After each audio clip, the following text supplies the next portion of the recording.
So my first questions are going to be about raid design. And Sounds good. the first question that I'm starting with is that my personal favorite is not testing bosses because it's always a surprise. And I was wondering, are there any plans for further reducing the PTR tests and having maybe fully private tested raid one day?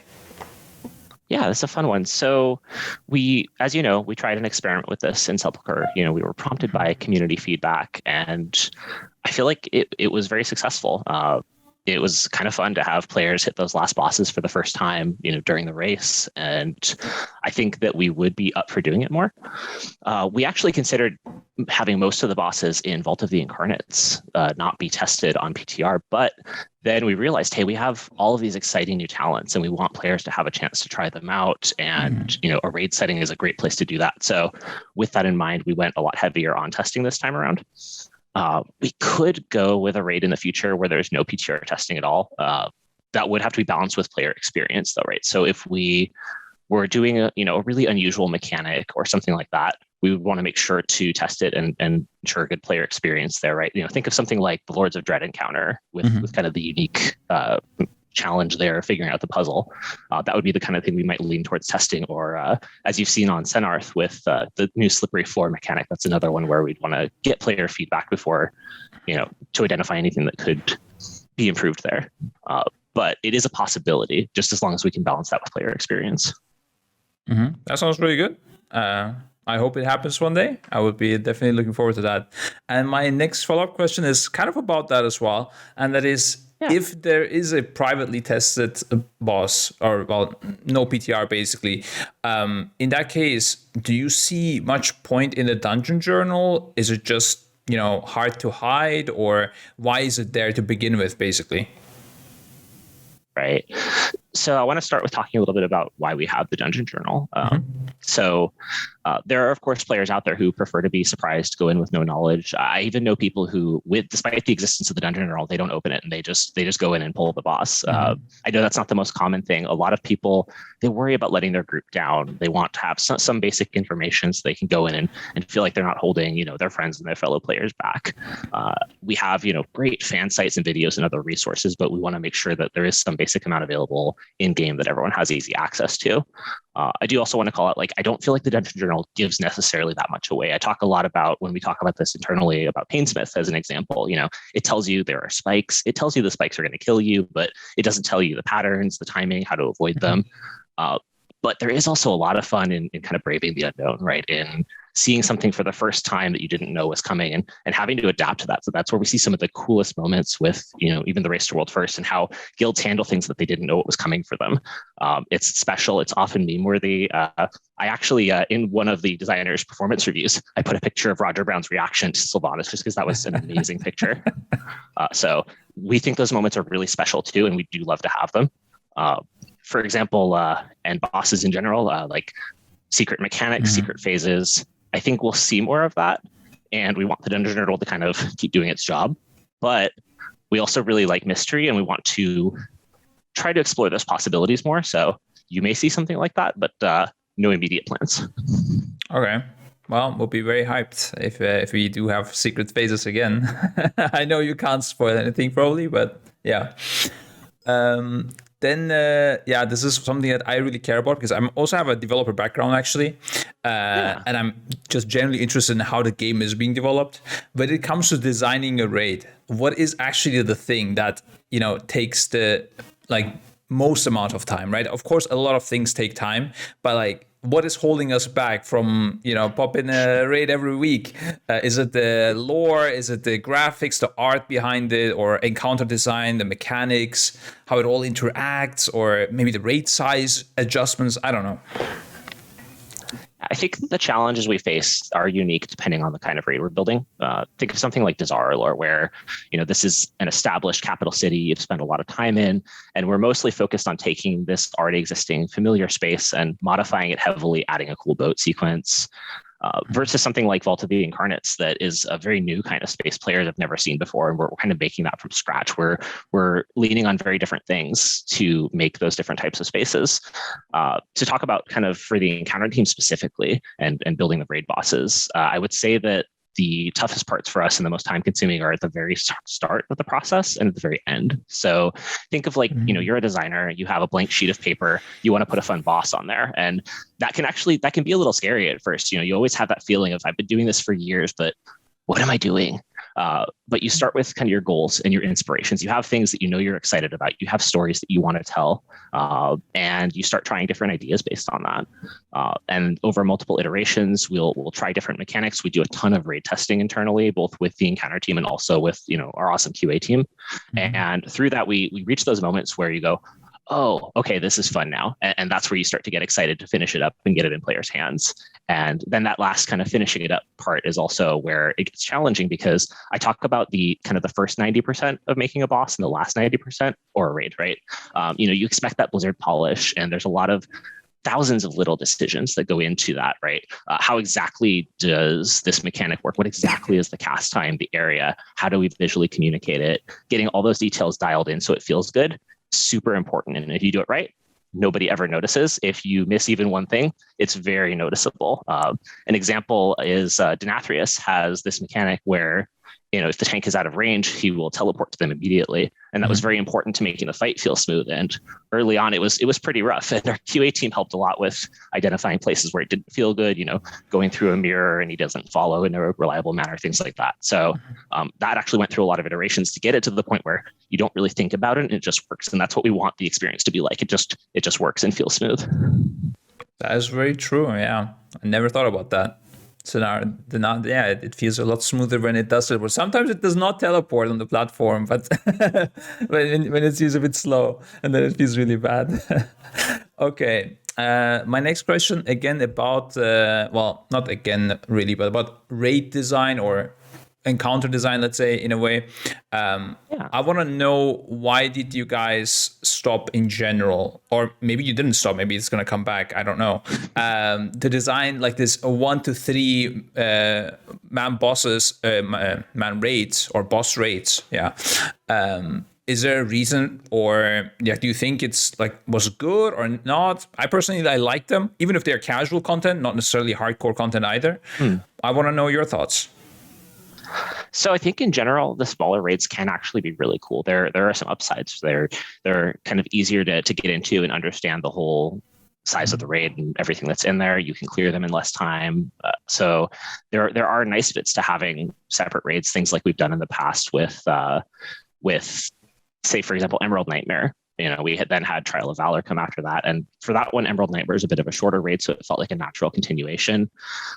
Compared to something like with Zarlor, that was a bit of a longer raid. So then on top of that, Crucible came out, and many people didn't have enough time to fully enjoy it. Timing is kind of tricky with when we release those smaller raids. I wouldn't say that, we would never do them again. I think we would potentially launch them as part of a larger tier. Imagine something like, having Terrace of the Endless Springs and also Heart of Fear, like a few smaller raids together to create kind of a comprehensive raid experience. I think we could do something like that in the future. Okay. Sounds interesting. I'm looking forward to that. I like the small raids. Even if they are easy or hard, it doesn't even matter to me. As long as it's new. It's just a little something new, yeah. Yeah, I like that, yeah.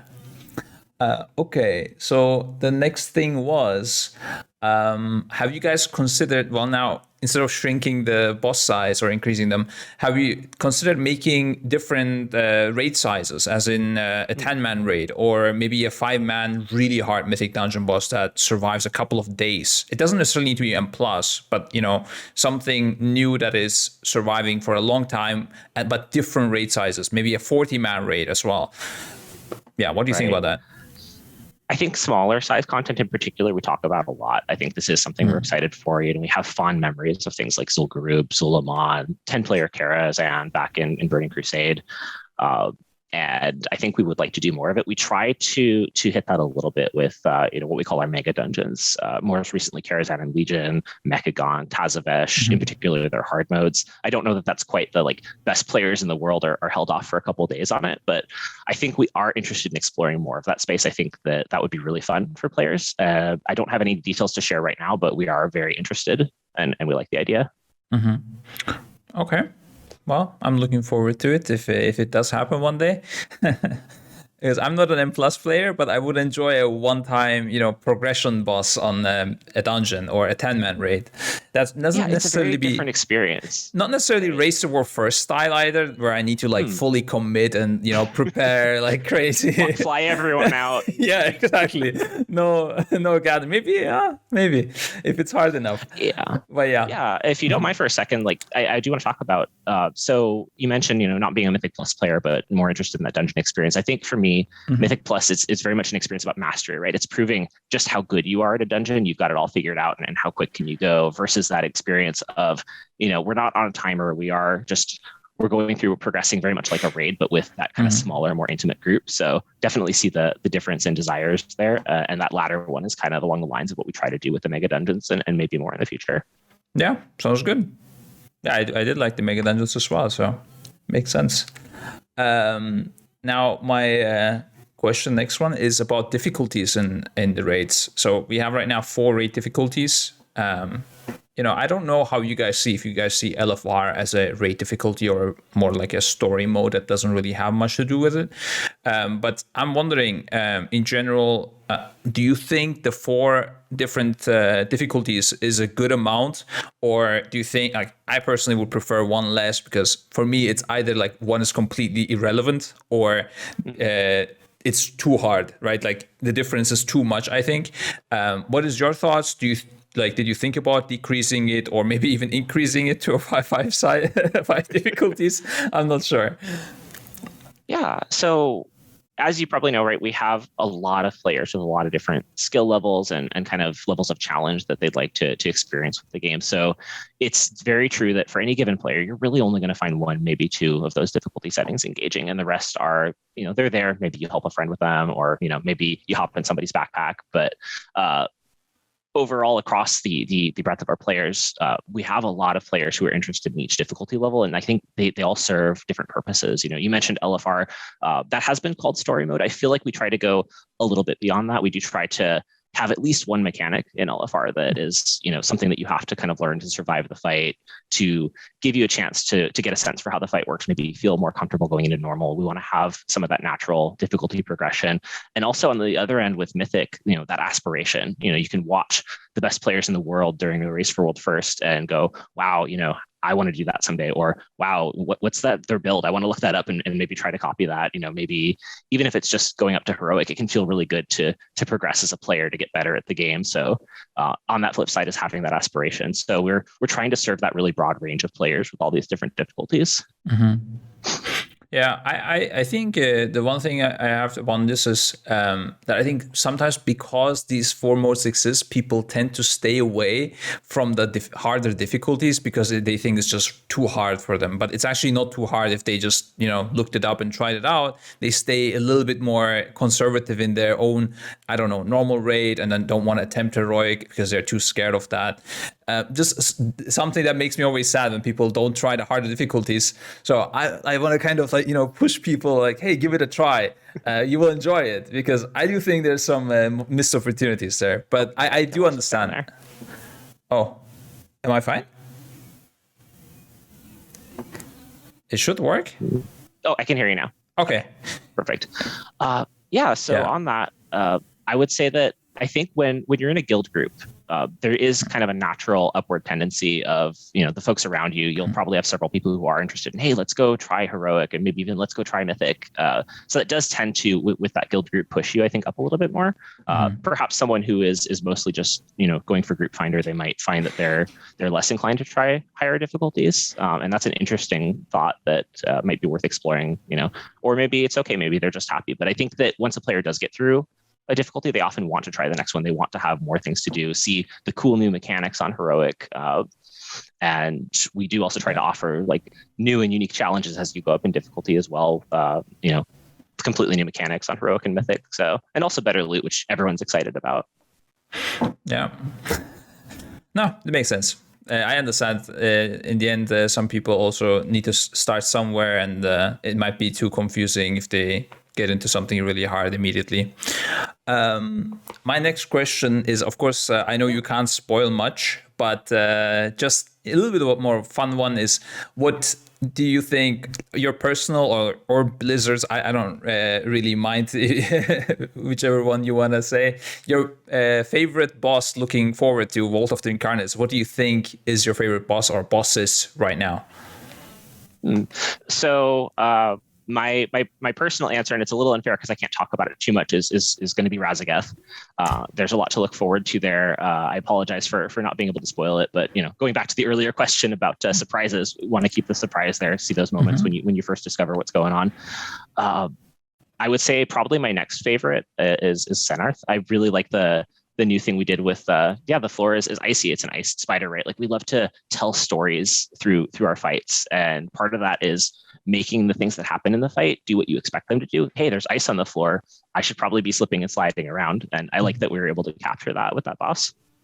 Yeah, in general, by the way, I can tell you from the Echo side, everybody liked the slippery mechanic. They all thought it was cool when we tested it. Everyone was like, "Oh, this is something new. We're sliding. This actually feels like a sliding as well." That's great. So we should use it on more bosses in the future. What? Don't overuse it. But okay, it's good, definitely.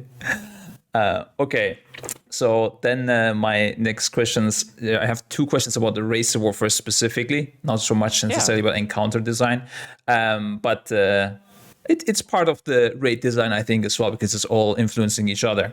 And maybe a more common thing now that is known by people as well is that top guilds are spending a lot of gold in the races, during the races, and it wasn't the case in the past years that much. I think not necessarily because it wasn't as good, but people just didn't take it as seriously, or I don't know, maybe it's also partly inflation. I don't think so. I think it's just people are a bit more competitive nowadays, and we are spending, most top guilds, they spend around 500 to 600 million gold.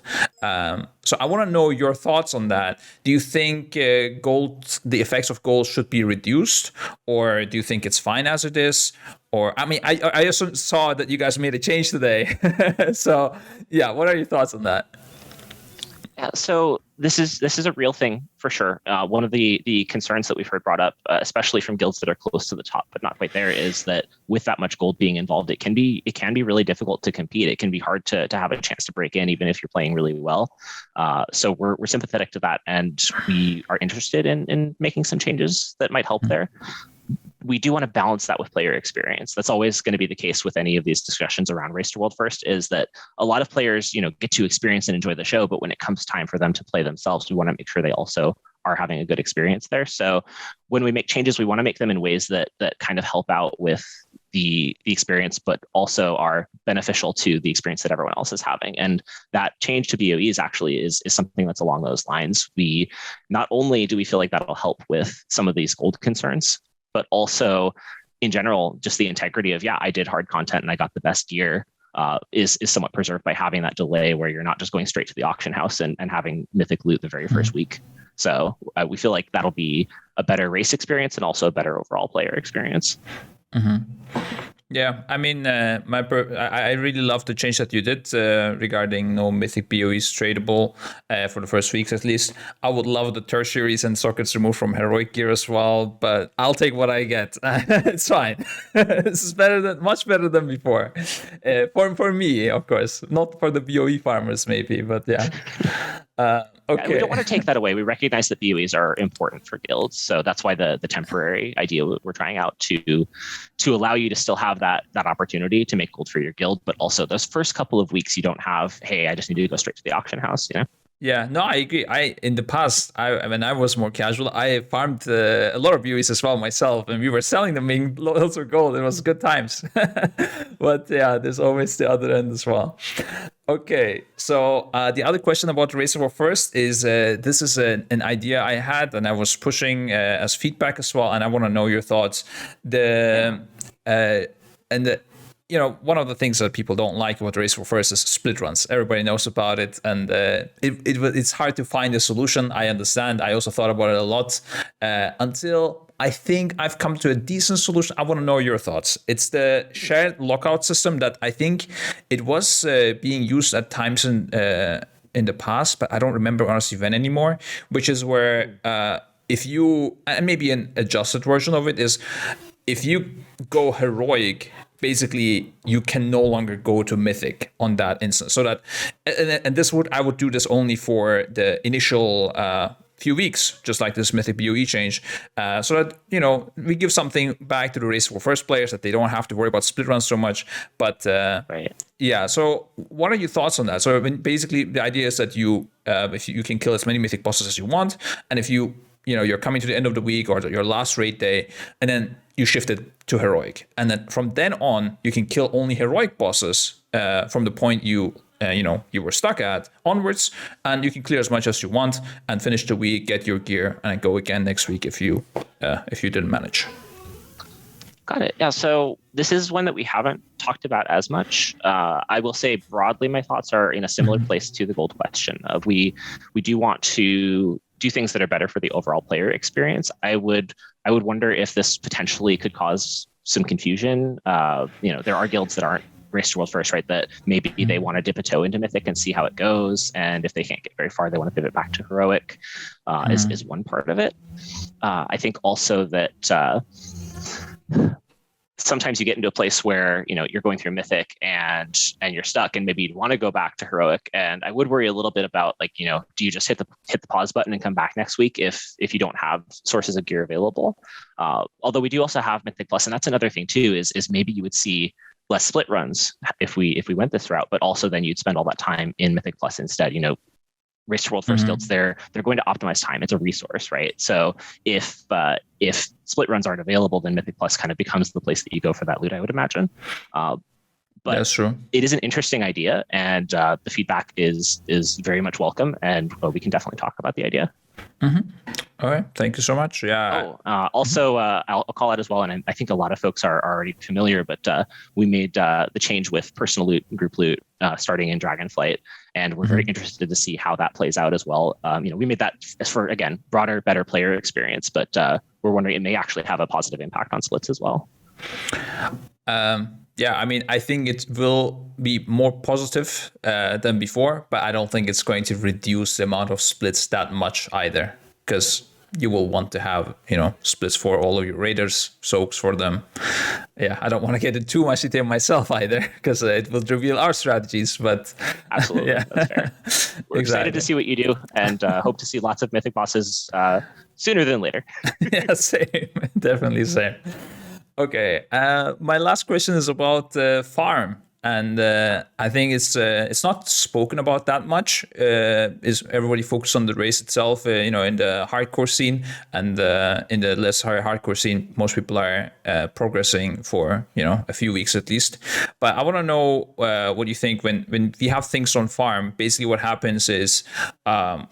In my opinion, we're kind of done with the content, right? Farm is the time to chill and, play with your friends, meet with them every week and do fun things together, try out builds have some fun, and wipe on alts. trash. Yeah, exactly.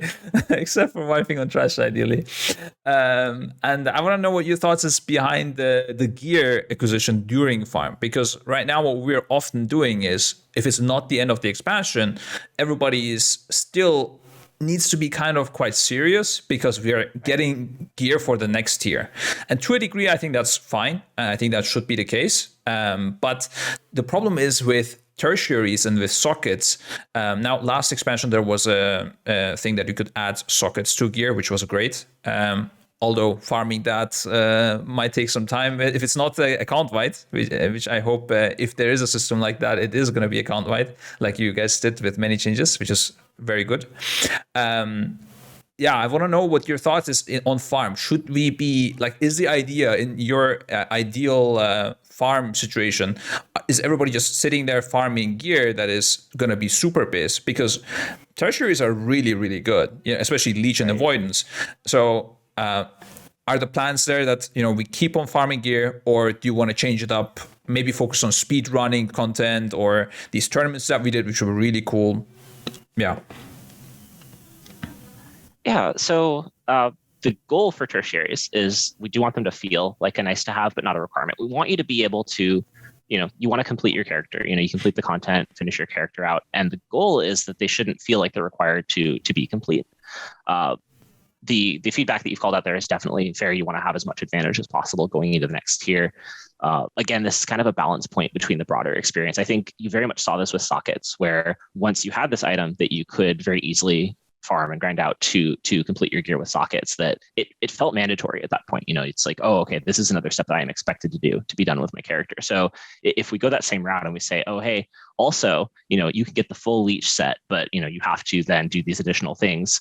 Does that also then feel like it's another mandatory thing that you have to do versus something that is like, oh, okay, I got lucky and I got some leech, nice. So there's a balance I think to strike there, but that is fair feedback. Okay. Well, I don't think this necessarily needs to be. I mean, maybe it could also just be nerf tertiaries, or loot could become more obsolete for next year. I don't know. You guys will figure it out, I'm sure, the best. But just there is a frustration that generally, if there is the constant gear grind, you don't have so much time for fun content. And every time you do something serious, every time you wipe or something, everybody's like, oh, we wasted time here. Instead of just, we're chilling, right? It's farm. I want to have that atmosphere back for sure. And I hope, you guys look at that. That's fair. And I have really enjoyed the raid race content and things like that. So yeah, exactly. I want to do more stuff like that. It's really fun for us as well. The players love it. All right, well, I'm done with my questions, Matt. Thank you so much for the interview and that you took your time for this. It was very interesting. I hope we can do this another time again, maybe, if there are more questions arise. Thank you. I'd love to. It was great to talk face to face. Nice to meet you too. Yeah.